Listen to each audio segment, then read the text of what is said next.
mos lëvizni nëse doni lëkurën tuaj. Shiko se nuk na tremni dot. Më lësho, më ul poshtë. Ju more të poshtër. Poshtë do të bëj cop. Më ul me një herë në tokë të thash.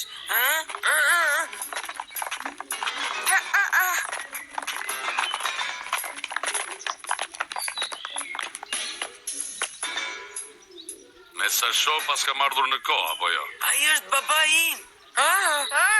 Sigur se e shikon, as nuk e kemi prekur djalin tuaj.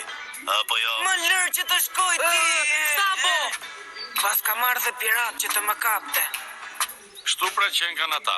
Janë ata kriminal të vegjël që kanë çuar djalin tim në rrugë të keqe. Na ktheni Sabo. Si guxon të flasësh kështu ti more qoravec? Saboja është djali im. Dhe e di, fëmijët e kanë për detyrë të biten prindërve në gjithçka dhe pa u ndjer. Ti je përgjegjës për këtë. E keni bindur djalin me mashtrim që të largohet nga shtëpia. Donit që të shtinit në dorë paratë mia. Nuk jeni gjë tjetër vetë se ca kriminal rrugësh. Çfarë parash, more? Ej, bëj kujdes ti, sepse ky vend është plot me gjëra të ndotura. Shiko sa e shpifur, më ra një pikë balt në fytyrë. Po tani. Tani mjaft, baba. Ata nuk kanë faj sepse nuk më kanë mashtruar. Unë jam larguar nga shtëpia me vullnetin tim. Nuk dua të dëgjoj asnjë fjalë nga ti. Kapeni shpejt.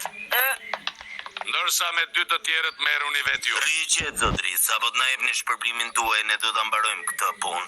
Do t'i rregullojmë këta dy qurrashet në mënyrë që të mos afrohen më kurrë. Jo, prit pak. Çfarë do t'ju bësh miq vetëm mi? Baba i faj piratëve që t'i lënë rahat. Më binte. Të binda unë për çfarë? Jo, Sabo mos e bëj. Do bindem dhe do jetoj sipas rregullave të tua. Tani e tutje do bëj gjithçka që do ti. Por në shkëmbim, mama, duhet të më premtosh se nuk do t'ju bësh keq atyre. Të lutem shumë, baba. Lëri rehat ata, pasi janë vëllezërit e mi. Sabo! Dakord atë. Tani do të kthehemi në shtëpi tek mamaja jote. Mjaft luajte kështu si piratët. Kjo loja jote zgjati më shumë se duaj. Sabo! Mos ik të lutem! Dëgjo, mos u mashtro, sepse edhe ne do të lirohemi, të premtoj, dhe do ta fitojmë së bashku lirin ton. Sabo! Mos ik! A do vërtet që të përfundojmë kështu?